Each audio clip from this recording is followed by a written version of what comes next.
মালকে নিরাপদ রাখতে হবে, ধর্মকে নিরাপদ রাখতে হবে। কথা বলেন ঠিক কিনা? আমার ভাইরা, জবানটা খুলে বলুন, ইজ্জতের মালিক কে? হায়াতের মালিক কে?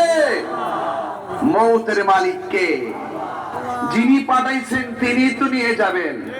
কেউ আগে, কেউ দিনে, কেউ সকালে, কেউ দেশে, কেউ।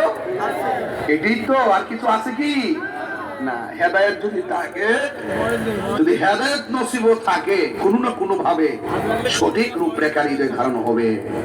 আর হেদায়েত না থাকলে তো শেষ। খাতামাল্লাহু আলা কুলুবিহিম ওয়া আলা সামঈহিম ওয়া আলা আবসারিহিম গিশাওয়া ওয়া লাহুম আযাবুন আযীম।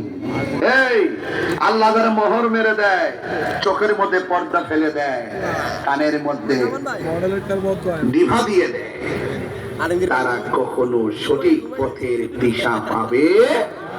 আর এই সঠিক পথের দিশার স্টেশন হলো, প্ল্যাটফর্ম হলো এই সুন্নি মাহফিল গুলো। এই মাহফিল আসলে অন্তত পক্ষে কিছু পান আর না পান, মুনাফিকে পাইতেন না। মুনাফিক কাফের চাইতে আরো খারাপ। মুনাফিকরা জাহান্নামে নিম্নে বাস করে।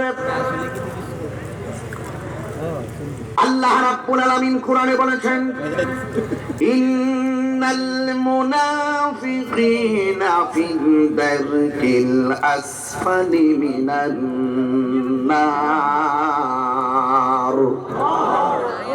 আল্লাহ রাব্বুল আলামিন বলেন, নিশ্চয়ই মুনাফিকরা জাহান্নামের সর্বনিম্ন স্তরে থাকবে।